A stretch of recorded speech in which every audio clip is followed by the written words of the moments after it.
Hey everyone, and welcome back to another episode of Indie Game Movement, the podcast that talks about the marketing and business of indie games.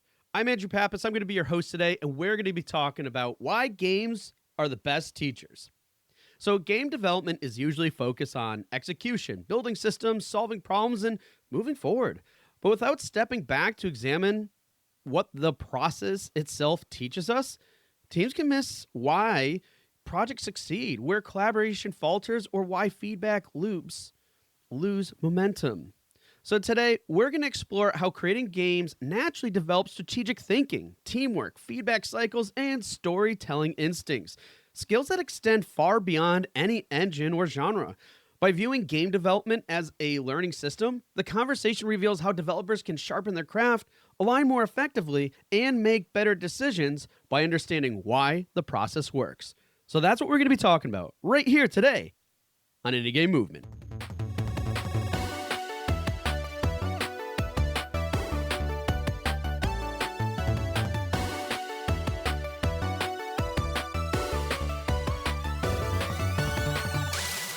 Hey everyone, and we're back. And today with us, I have Matt Dalio. Matt, how is it going? And thanks so much for being here today. Very, very glad to be here. Thank you for having me. And it's great because this is a very interesting topic that we're going to be discussing, which we'll get into in a moment, folks. But first, for those of you who don't know Matt, he is the founder and CEO of Endless Studios. And I would love for you to share with us exactly what Endless Studios is, what they do, and a little bit about yourself. So Endless Studios, maybe just to give a little bit of the problem we're trying to solve, because then what we are becomes a little more natural. There are 3 billion youth under the age of 25 years old. They all need to be prepared for a workforce that's changing very quickly. AI is just the latest version of the ways in which it's changing. And schools don't know how to teach the skills that drive so much economic value today. So, I was looking at a map the other day of America, and it has a little kind of the dot of Silicon Valley, and it has all the states in the country that have a lower GDP than Silicon Valley. And it's something like 47 of the states have a lower GDP. And yet the skills that drive so much of the value in Silicon Valley, I spent a decade there, and it's just like it's in the water. It's like it's just intuition. Everyone has them. Everyone knows them. And those skills are not being democratized. Until those skills are spread across America, we're not going to see a world in which you have a universally prosperous America. And until those skills are spread across the world, you're going to see, the increasing wealth gaps and the increasing struggles that we already see as a society. So that's kind of the problem statement. And, sometimes I describe it as like, if you look ahead to the future, like I literally think we could live the best version of humanity. I just wrote 10 pages on like what that beautiful world could look like if everyone has the skills to thrive in it. And you also could have the worst version of humanity. And I just wrote 10 pages on that about like what it looks like when no one is prepared for jobs. AI comes, sweeps away all the jobs that, people do today. And we haven't trained people to be power users of AI and to thrive in a world of AI. It's like mass unemployment is a very scary world, not just because people aren't employed, but because unemployed people are angry and angry people revolt and, hard things happen. And so we look at like this very bipolar potential future. And what's the thing that determines which one of those we go down? Kind of important to identify it and try and, kind of press that lever. And from my perspective, certainly one of the most important ones is how do you teach literally the billion kids? In other words, there's massive numbers of youth, entire countries worth of kids, these skills of Silicon Valley. And so that's the kind of problem statement we're trying to tackle. And then when you double click and you say, well, how did the people who got there actually learn? Like, how did Elon learn? How did Mark Zuckerberg learn? And it turns out that they have something in common, which is most of them actually learned as kids, which is when you are most malleable and plastic and you absorb things like language, you become fluent in the language. So they learned as kids. And what were they doing as kids? Well, the answer literally is they loved their games. They discovered they could hack their games. They discovered their games were code, or they could build their own games. And then they discovered there was actually more fun to do that than it was to play the games. And then that sent them on kind of a universe, a whole world of building software, of making things, because they realized that they could. And so endless studios. Now I can answer your question, which is, what do we do? We teach people to build games, and we teach them to build games not to get them in the game industry, not to teach them to build games, but because that's the thing that kids want to build. Youth, we actually focus more kind of high school and college. So I need a better word for that than youth or kids. If you have ideas, please tell me. But I'll take them. The notion of like leaning into the massive engagement. The average kid spends 10,000 hours playing video games by the time they graduate from school. Like, they are virtuosos in video games. And if you can take some percentage of those hours and lean into what is the number one trend in games, which is UGC, which is there's playing and making, kind of the lines are blurring between those two things. If you lean into that and then make them the ultimate UGC creators, the ultimate power users of these technologies, then they are learning employable skills. And people, when I describe that, often think I'm talking about code. I'm not talking about code. In fact, one of the weaknesses of what we have right now is we literally don't teach code. So it's certainly not the only thing we do. It's really all of the disciplines of entrepreneurship. And when I say that, we kind of talk about a skill tree, like the game concept of skill tree. And at the base of that skill tree, there's design, there's art, there's engineering, there's management, and then there's all of the kind of business, marketing, go to market, publishing kind of thing. And if you double click into those, it's like, let's pick art, just because, people think like fluffy art. Well, art in games is, at least in 3D games, is 3D modeling. And 3D modeling in the world is architecture and industrial design and mechanical engineering and robotics. And, it is like literally every object in the world was once 3D modeled. And if you, as a young person, discover that you love, 3D modeling buildings in video games, you may have just discovered you want to be an architect. And so our goal as an organization, and we have kind of a strange org chart. We actually have a couple of organizations, a company, a nonprofit. We invest in things, we donate to things, so that we can tackle through all of the vehicles, all of the tools, one common problem. And the one common problem is, really, how do you educate, entire countries worth of kids? And our answer is really simple. It's games.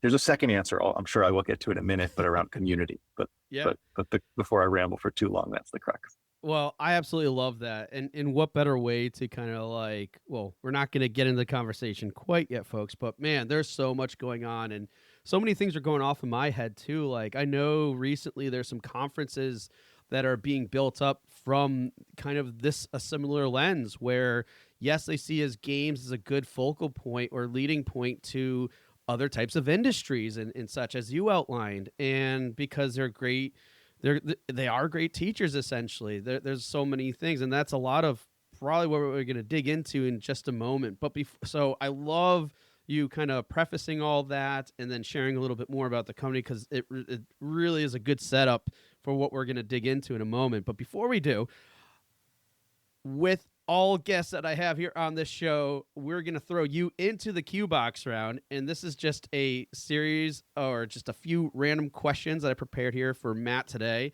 And, okay, as like shows typically go, yes, I hand these over to people in advance, but sometimes I don't always get to them. So it might be a little bit of a surprise for Matt here today, which will make it all the more fun. So Matt, the real question I'm trying to ask is, are you ready for the Q Box round? Throw me in. All right. First is, what's the most helpful or impactful advice you ever received? Great question. Take me out. Give me time to think. So I'm gonna answer it with an action rather than words. My dad, when I was 11 years old, was crazy enough to send me to China for a year to live with a Chinese family. And because of, and I'll weave advice into that, he talked about how perspective, literally, and visual perspective comes from having two lenses, two views. And when you close an eye, you literally do not have perspective when you have only one viewpoint. And the cultural experience like that just totally unlocks the dimensionality where you see the world as three dimensions, as bigger than even the two perspectives you see it from. And then the second thing he did was encouraged me when I was 11. Sorry, that was when I was 11. When I was 16, to spend a summer in an orphanage, which became a decade of my life working with orphans in China, and it made me realize basically, that I could make a difference in the world.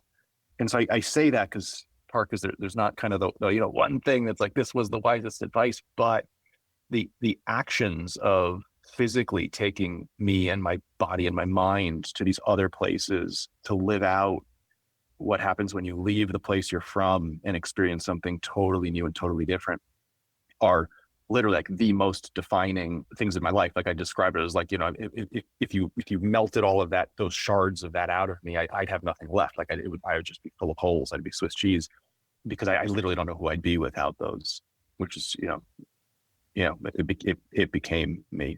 So I guess my advice in that I got in physical form what would be, go put yourself in wacky, wild environments that expose you to things you've never experienced, and they literally will change who you are.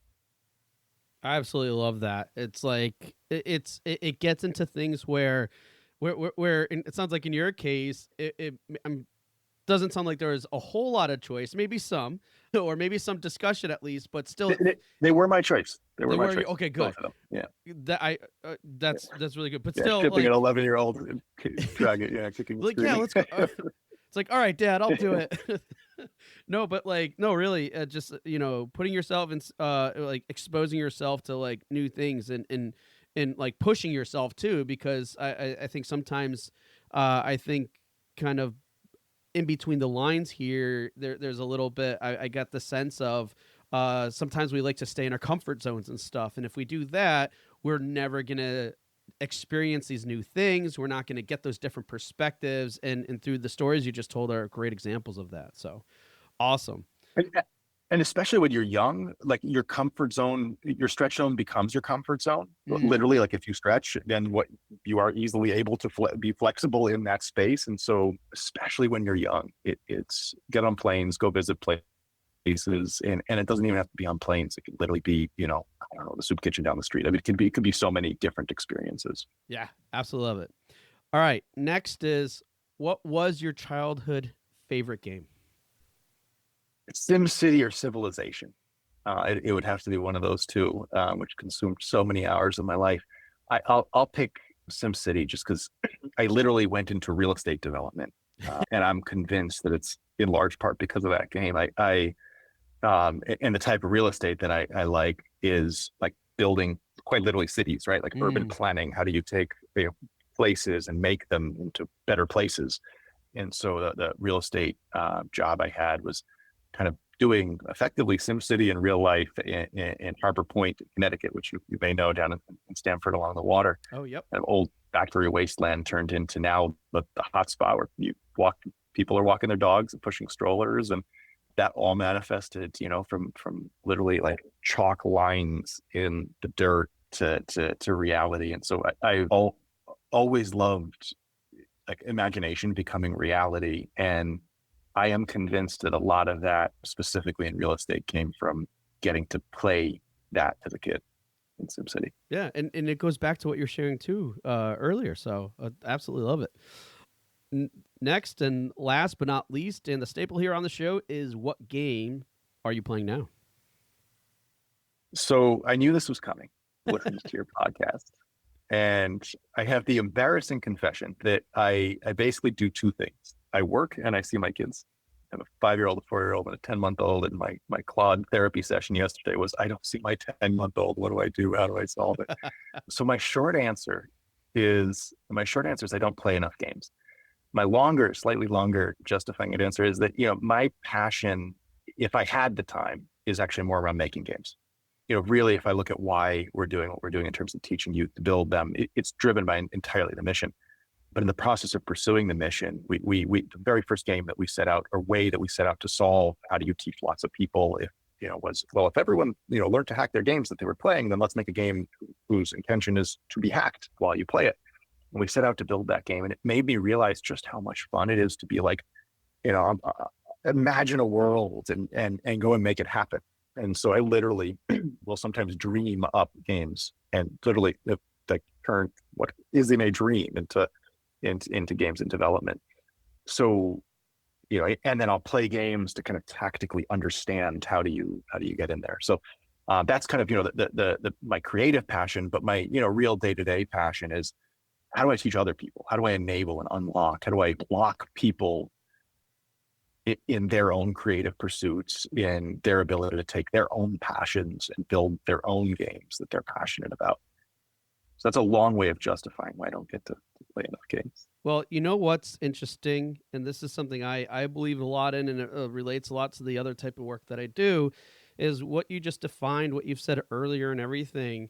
If you really think about it, like, yes, it's a very specific question here on the show. What game are you playing now? But how you answered that made me think, and why I brought up the fact of how it relates to other things I do is what you described, and what most people don't realize when they're answering this is why they're playing certain games, why you're not playing games, but you're doing other things. It really comes down to motivations. And if you look at it that way, it's like, oh, because I rarely have a lot of time to play games myself too. But if you think about it that way, it's kind of cool because at the core, you're still doing something functionally that is similar. It's just not, you can't call that a game, but it's still distilled down into a motivation. Just your motivations are slightly different, but they do relate to the fact of why we play games in the first place. I think that's so spot on. I'll give you an example of it. Plague Inc., which is a game where you are a virus and your job is to basically kill, like literally kill all of humanity. Um, it, it, it is, first of all, such a fun game.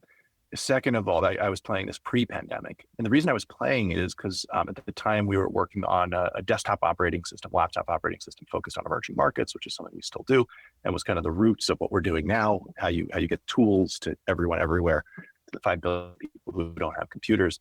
And I was looking at kind of understand viral dynamics, like what actually drives virality and what are the different strategies of virality. And it is an incredibly sophisticated viral model that is inside of this video game. And so I would play it over and over again with different strategies and kind of map our strategy as an organization and the possible levers that we would have as an organization onto the various strategies that I was taking.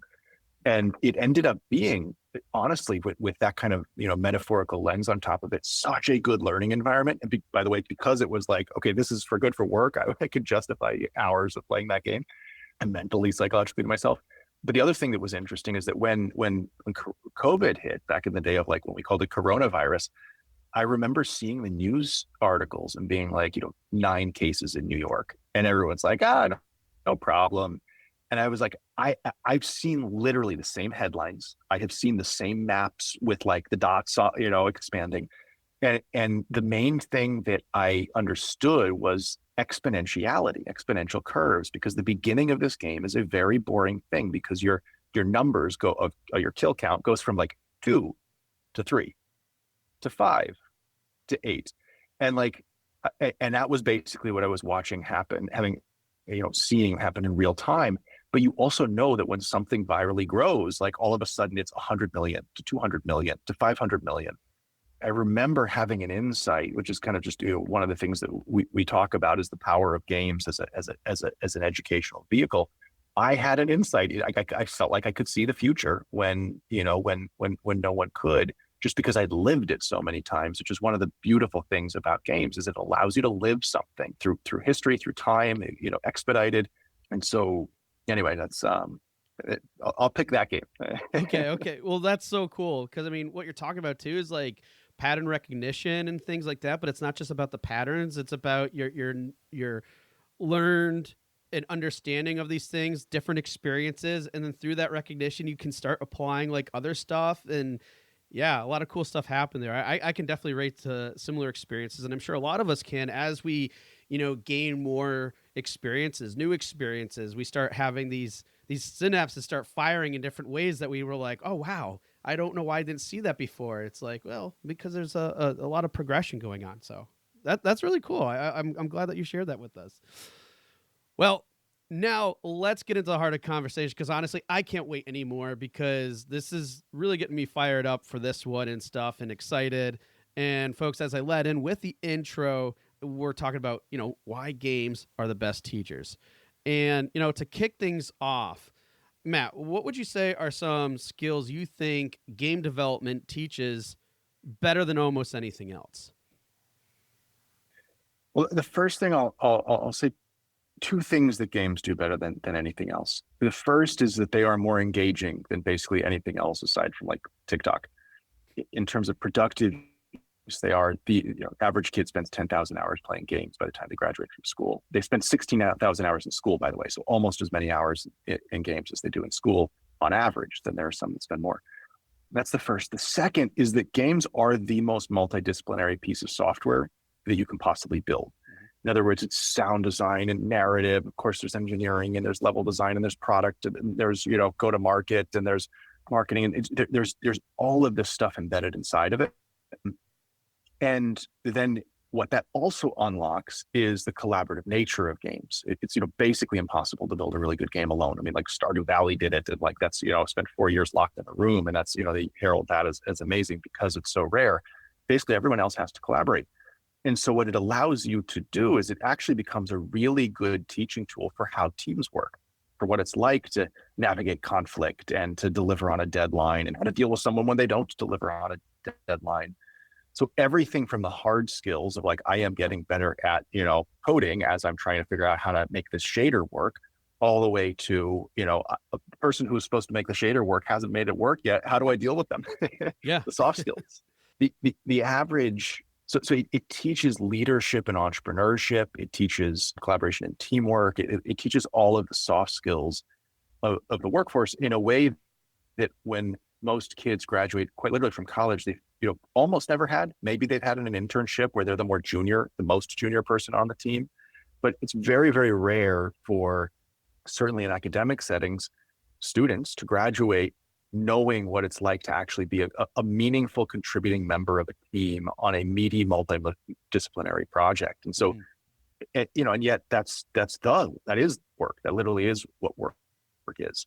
Like the average manager, first-time manager is 36 years old. Like, would you hire a first-time, graphic designer who's like, I pick up graphic design at 36 years old? Like, I wouldn't. And yet we entrust our entire companies to this, to these first-time managers. The ability to, I mentioned previously, I started a foundation at 16 years old. The ability for me to have as a 16-year-old managed a team and had to figure out like, here's where I want to go. How do I get there? How do I, rally people? The ability to give leadership to youth when they are most malleable and absorb these things as a fluent native language is fundamental to making them successful in life. And so games, again, engagement, you see massive engagement. Second is just it's so darn multidisciplinary. And then because of that, it's so darn collaborative. Yeah. Well, and this brings into another area I want to dive into is, kind of like how the whole process of, creating games is essentially really this giant skill building system, essentially. And we know that, the process of game development, it really forces constant decision making, as you were providing some, quick, simple examples before. Now, how do you see strategy, essentially, in general, naturally emerging when people are building games rather than, let's say, kind of following instructions? And I think the good setup there that you just mentioned was like kids getting out of school, they're more used to maybe following a certain process, instructions, things like that. So what would you say are, how do you see like strategy forming in this kind of environment in game development? Yeah, the best employees are the ones that you can give a goal to and just know that they're going to deliver it. And yet in school, we don't even teach people how to be followers in practice because they don't actually sit on teams directed. We teach them to sit in textbooks and do what the textbooks and get good grades on tests. The ability to it's ironic. We actually don't do much as an organization. I'm going to exaggerate it, kind of say it that way. But in practice, what we do is we throw youth into teams and we let them build. And then we have built systems and tools and software and mentorship that makes the journey easy so that if they don't know how to use the tool is simple enough for them to know how to use it. And if they get stuck, they have someone to turn to. But in practice, it is the act of them figuring out what they want to do as a team, figuring out how to get there, discovering that they were way too ambitious and they have to scope it down. That's one of the number one pieces of advice we have to give is to scope it down. and then discovering that they, messed up, and then that they, have to figure out their way through it. That is learning. It's like my child learning to ride a bike. Like there's a certain amount of it, which is I can tell him, and there's a certain amount of which is I can hold him while he, starts to learn to pedal. And the rest of it is him literally out there with his physiology and his mind, learning how to balance, learning how to steer, learning how to pedal, learning how to go up, up a bump. All of these things happen. It's like any kind of learning happens by doing, really. And school does not give enough of that to people. Certainly in these kind of Silicon Valley software realm skills, it gives basically none, aside from occasionally some kids will get, coding where they're learning syntax. But that process of being an entrepreneur, they really don't get. And games are, again, a great vehicle to do that because they're so multidisciplinary and so engaging. Yeah, it's really interesting how when we look at how things are established, and I mean, honestly, I mean, I know from your experience, you're talking more about the work that you do, talking from like youth, college students, and those types of environments too. But there's probably a lot to be said that to some extent, those environments can still exist outside of those institutions and everything else, especially if it's someone just out of school and they're like, hey, let's start making our own studio. Then they're going to follow maybe similar processes and everything because that's what they know and are familiar with. And sometimes you could probably see that stick to certain cultures and stuff over time too. So it's really interesting how these systems can kind of stay put for a while until new experiences are introduced. Yeah, and to be clear, I've kind of talked about the challenges of schools. There are a lot of really good things that schools do, but it is a huge understatement, and huge roles the teachers play in them. But literally, the students are there. And second of all, the mentorship and the one-to-one connection is so important. And so we actually work largely through and in schools. It's just that the schools themselves and the teachers, they don't know how to teach these things. If they've never done that, so then how would one teach it? And so what we do is we make it easy, whether you're in school or out of school, to still have this experience, and where the systems and the curriculum and the tools all ease the process, so that literally an entire, we are working with many countries where we are piloting with them to potentially scale to every kid in the country. And the intention literally is to scale through the schools. And so it's to bring into the educational institutions where the students are and where education happens, to layer in and use these skills that, everyone recognizes are so important. They just don't know how to. Yeah. And I'm glad that you made that call out too, because it's not, I wouldn't want anybody to potentially interpret, that what we're saying here is that, these institutions and stuff aren't good.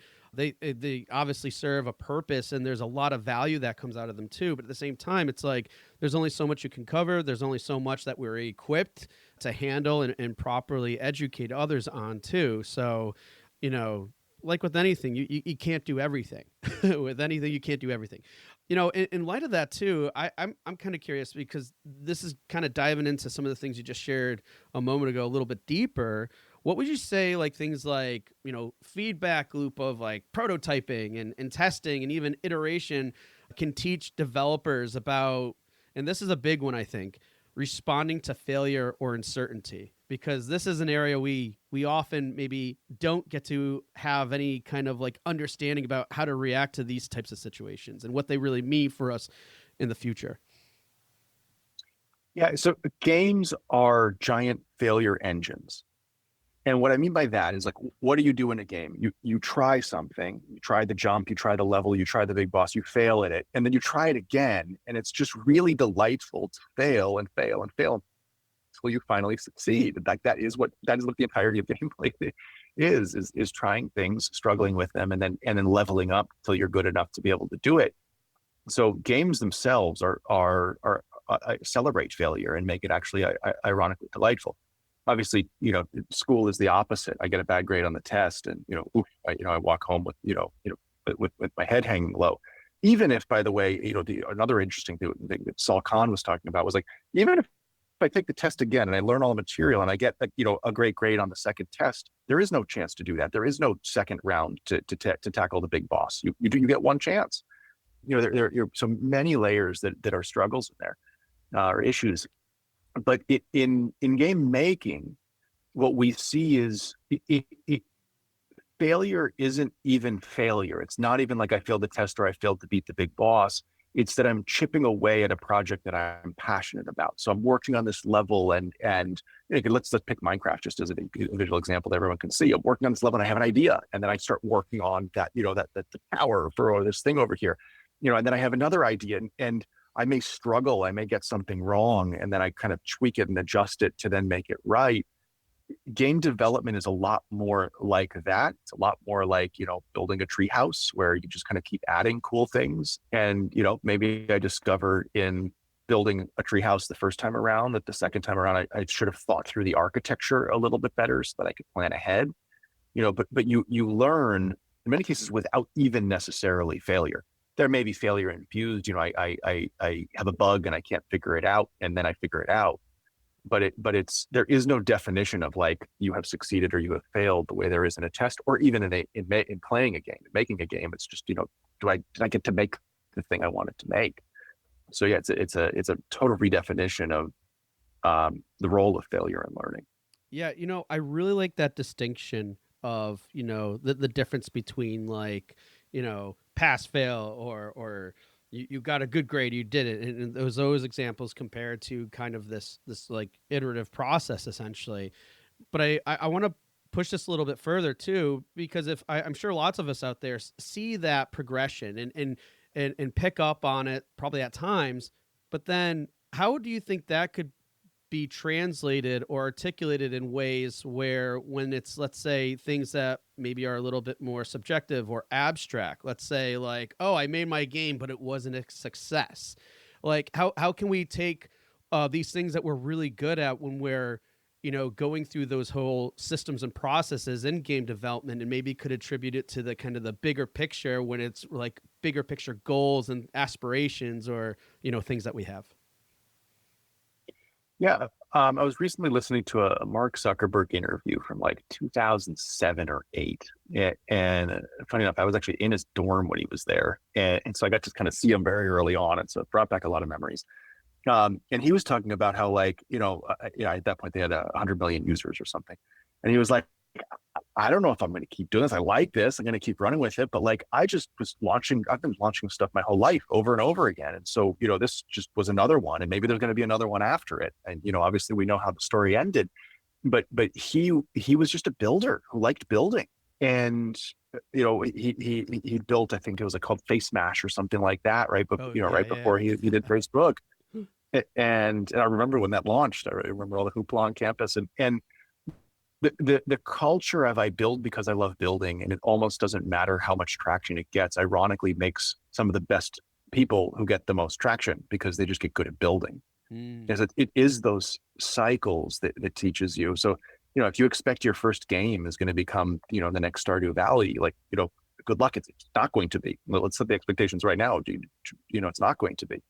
But if you keep cycling and you keep trying, then you get good, and that's when in anything musicians, they keep making music and one day it's good. They keep making, the authors, keep writing books, and one day, one's really good because they've gotten good. And the same thing is true for any discipline and really anything.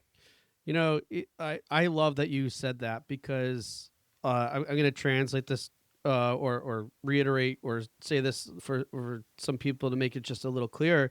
Like, I know a lot, we look at the process as iterative, right? And we're always building from that. But also from the bigger picture, especially when we're looking at how do we obtain success and everything. I mean, the stories you just shared, and like you said, it's across any industry. I know a great example too is I think Stephen King wrote a book called On Writing, and he constantly had failure. He would submit stuff, it'd get turned down, and then he would post that on a wall and and pin every failure that he ever received, if I'm remembering that correctly.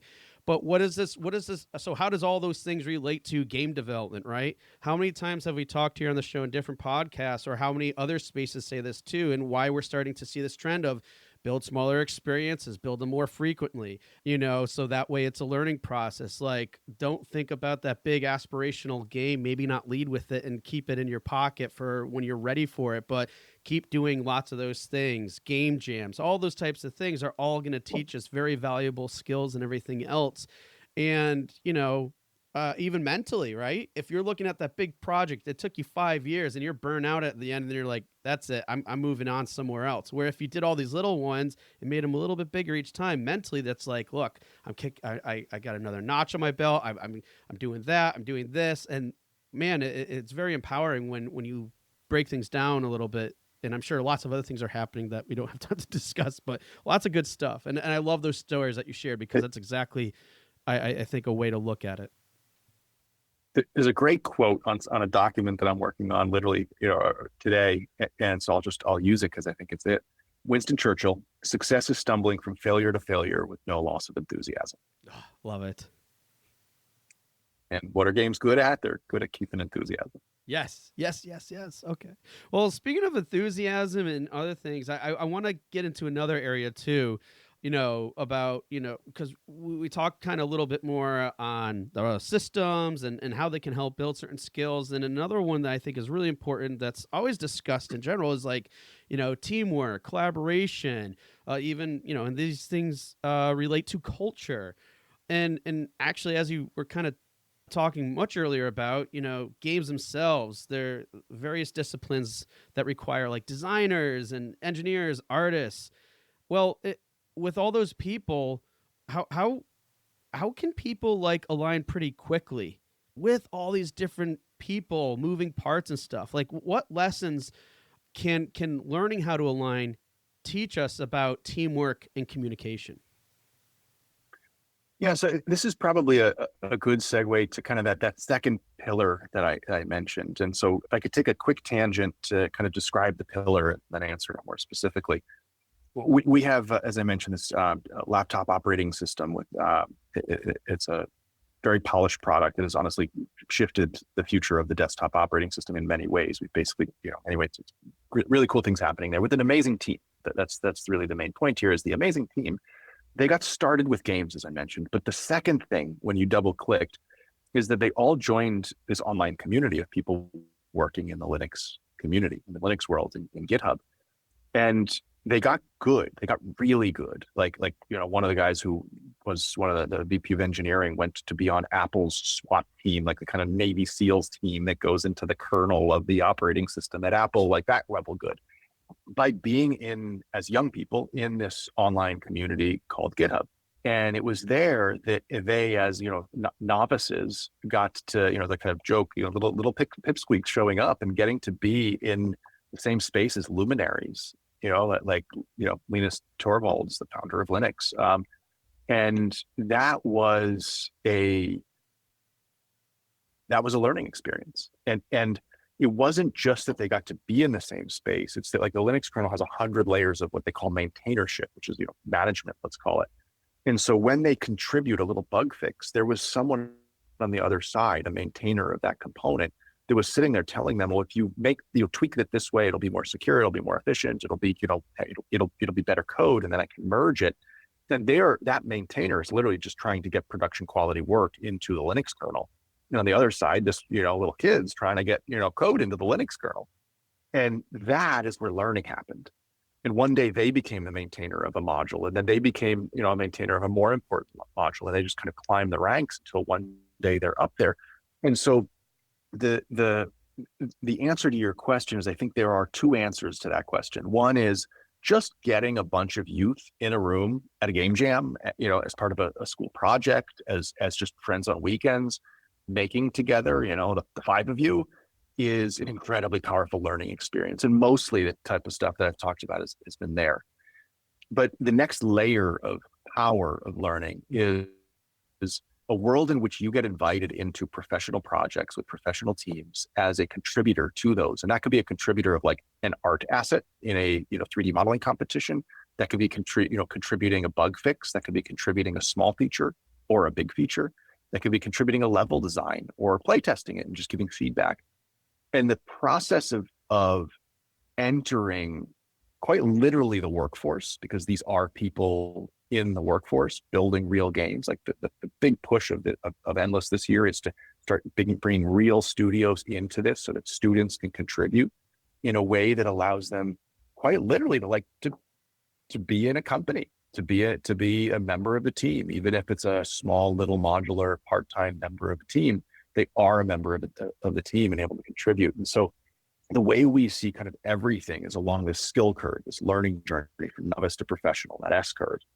And the first experiences are much more kind of play. And, in other words, and then that playing gets you to want to make. And then all of a sudden now I'm making collaboratively with my friends, and I'm making those big ambitious things. And then one day I'm actually joining something that's bigger than anything I could ever make. And in the process, I'm learning how real companies work.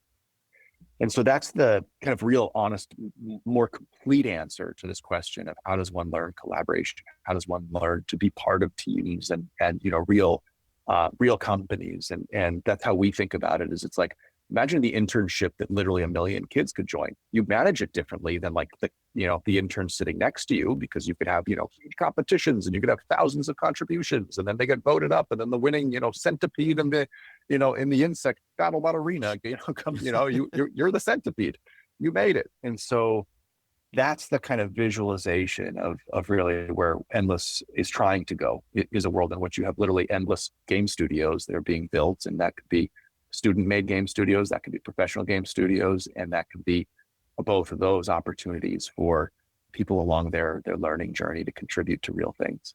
I absolutely love that. Now, I'm curious too, in what you just shared as well, can that process also help maybe expose gaps in, let's say, share understanding that might stay hidden in maybe other types of projects or environments even? Help me understand that question. I want to make sure I'm actually answering it. So like sometimes we'll work together in something, but like, let's say, because I think it goes back a little bit more about this idea and process of aligning, and maybe, and with that, let's say here, let's just take an example. You have one team member, everybody is told one thing, and they all have their own idea of what that one thing is. However, it might differ. So is there any way that, whether it was through the process you explained or any other things too, where you could eliminate potential gaps where maybe everybody thinks they know what that one thing is, but you have 4 different ideas in terms of what that one thing is? Totally. And that's so central to like good product management. We just hired a great new product manager for the game development tool that we're building. And I was just going through the roadmap, and it's like, wow, good product management makes a difference.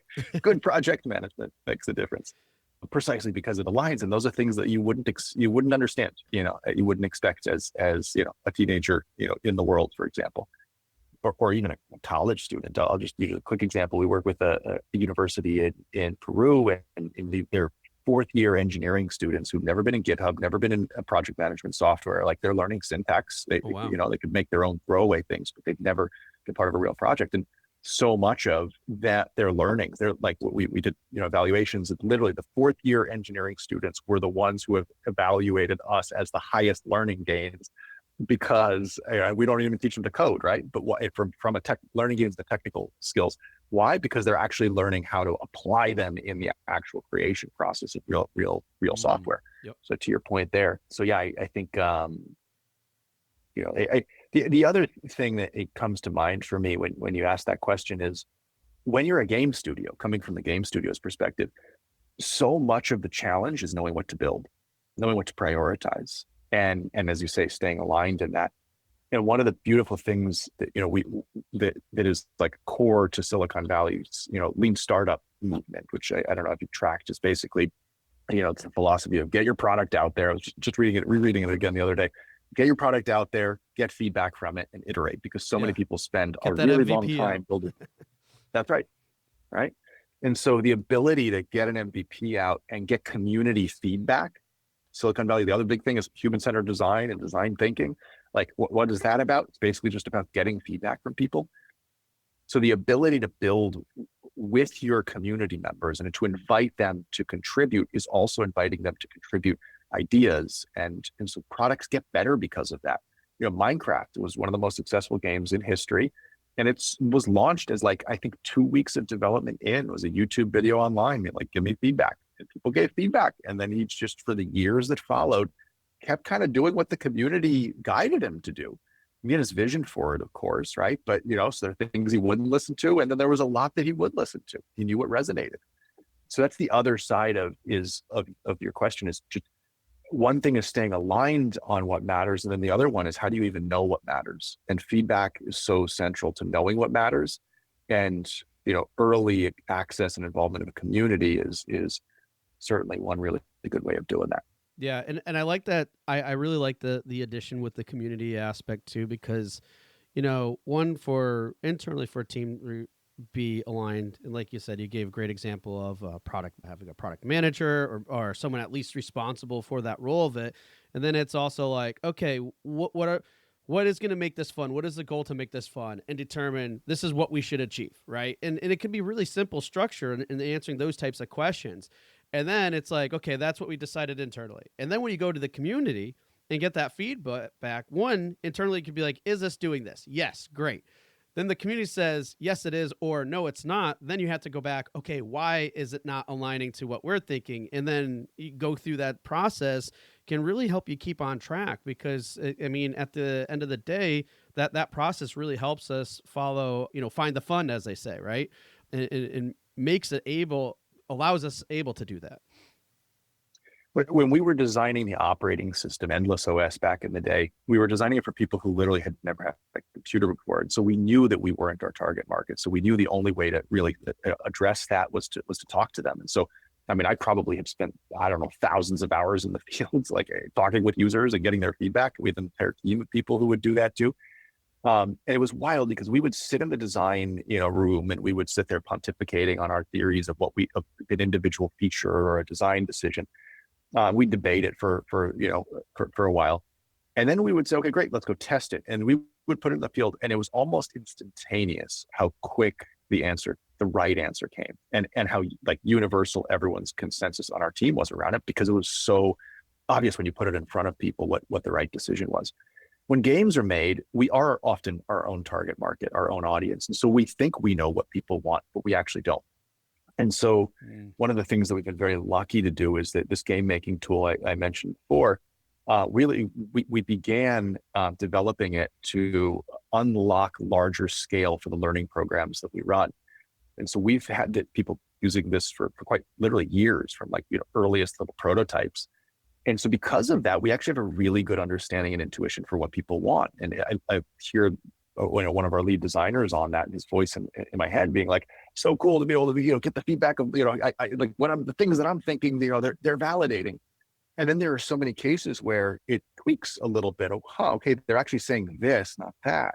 Or when you start hearing enough, it just forms your intuition for what you actually think is important, because you've heard it so many times. So anyway, I just say that because I believe that the two sides of like students who are ready to build and studios who can lean into what they offer actually is a better way to build at least certain categories of games, certain types of games, both because they can contribute to actually, add value and make it a more voluminous game, a more feature-rich game, but also because they will help you literally build a better game, because they will be your constant feedback to make sure that you're building what users actually want. Awesome. Great points. I know we're coming on time here, and I just want to have one last question, because I think this could be an interesting one. Storytelling itself, it shows up everywhere in game development, right? How do you see, let's say, narrative thinking shaping better decisions, within teams, within the collaboration process? Yeah, there was a great actually class at the Stanford Design School on storytelling. Humans are like meaning-making machines, and stories are how we make how we make meaning. And so I think that when people have meaning around what they're building, and when people play through things that have meaning and story, it makes the products better. It makes the team more motivated. Our team is really motivated because we're on a mission, and it's a mission that matters. And, our story is the story of the world, and the little role that we can play in trying to make it a better world. And people buy into that and live that and fight freaking hard for it because of that. Moved as I say that, I just feel so grateful to the team that is making this a reality. And they do that because of really the story of where the world is, and the story of our ability to play a role in it. And then I think the same thing is true in a game. Like, it's like film. You have a good story and you could have a low budget and you have a winner. You could have a big budget and a low, bad story and you don't. And so when you have some, you know, when you, and I'll say, and when you have a good story about the story, and it's even more powerful. In other words, there's a purpose behind the thing that you are doing. It's even more powerful. Yeah, I love that, like how you just said all that too, because you're right. Ultimately, that narrative thinking, how does it can, what you're saying is how it can shape better decisions if you know that you have a purpose and a reason for making this for X, Y, or Z reason, whatever that reason may be. If you know that purpose and are really driven to fulfill that like people will see that in your work, team members will see that, players will see that, and it really carries through. And that's one way where it's like, okay, here's our purpose and reason. Is this following our purpose or not? And then that then starts creating that framework to make those better decisions. Because if you're doing something that doesn't feel right, doesn't align with that purpose, then why should you be doing it? And then you save time and money, resources and stuff, and everything else. So love how you shared all that, because it's something I think a lot of us don't necessarily think about, because we think stories and, oh, that doesn't relate to me for whatever reason, but it can. It's just a matter of how you look at it. My brother is a filmmaker and in particular a screenwriter, and he just, so I have totally drunk his Kool-Aid of what is film? It's a story, we are there to experience a little sliver of life.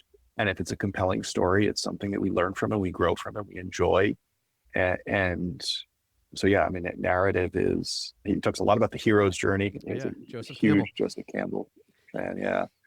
And there are these stories that are the ultimate kind of, most people don't know Joseph Campbell, they don't know the hero's journey, and yet they know all of the films that are representations of that common human mythology, because it's just what we're drawn to. It's who we are. Yeah, absolutely. Oh, love it. Well, I know we're on time here, but before we close, we talked a lot and everything today. What are some, I don't know, takeaways, suggestions, or things you would share with listeners today based off of our conversation? I think two things. So, to anyone who wants to be prepared for the working world is changing really quickly. School, just assume it's not going to teach you. Maybe it does, but assume it doesn't. You've got to learn those skills. And I would just so highly suggest, like, if you're listening to this podcast, it's because you like games. Building games is fun. It really is. I don't care what tool you use. You can go use our tool. It's called NStar. It's on our website, endlessstudios.com. And, but just figure out whatever tool you want to use to go and build as a team collaboratively, and then lean into the most cutting edge tools, AI tools, which is, in the game world, kind of a risque thing to say, but lean in, learn these things, because they will be part of your future. Become power users of them. And I think that's the greatest unlock you could possibly have to go live a better life. And maybe that's an exaggeration, but I don't think it's much of one. And then the second, just, if you're a studio, I really do encourage you to think about a world in which you invite your community in to help you build and to be your contributors and your collaborators, because they have both hands ready and willing to work that you otherwise wouldn't. And you see that in open source software. The entirety of the open source movement is built upon the power of that. It swarms of people unlock better software, better quality stuff than small teams of people. And you'll also get their creativity. By the way, it's also a great marketing tool. You'll also build more awareness. So I just, to the studios in the audience, I would suggest that. Awesome. Great things to take away with, folks. And Matt, I can't thank you enough for being here today. Hey, look, if anybody wants to find more about, what you do, Endless Studios, or even connect possibly, please drop us some links, share them, where are great places for people to check out and learn more. Yeah, endlessstudios.com is the most tactical place if you want to kind of see some of the work. And on the studio side, endlessglobal.com talks about the larger vision. It talks about also how you get the tools to people like device access, and it's the bigger vision. And we have a vision page up there where I'm starting to populate it this year with lots of good posts that will describe our vision, and you can sign up for the newsletter there. Awesome. Well, folks, check it out, endlessstudios.com. As Matt said, there's a newsletter. Sign up for that. I think it'd be well worth it. And yes, he has stated works a lot with students and things like that, but it sounds like there's lots and lots of applicable things that could probably benefit everybody. I would say myself included. So Matt, I can't thank you enough for being here today. It was a very insightful conversation, and really appreciate your time. Thank you for having me. It's been a lot of fun. Hey everyone, thank you for listening to another episode of Indie Game Movement. I'm Andrew Pappas, your host, and the show's producer is Mustafa Price. Show notes for this episode can be found by visiting rengenmarketing.com, the number episode of the show. Rengen Marketing is a consulting marketing company that helps indie devs with their marketing efforts. Whether you need guidance with your game's marketing strategy or could use a free marketing plan template, then please visit www.rengenmarketing.com and take action. A special thanks to Dakota Saw for Season 2's opening theme and Melissa Gellis for the new logo design. And as always, thanks for being such great listeners, and we'll see you next time on Indie Game Movement.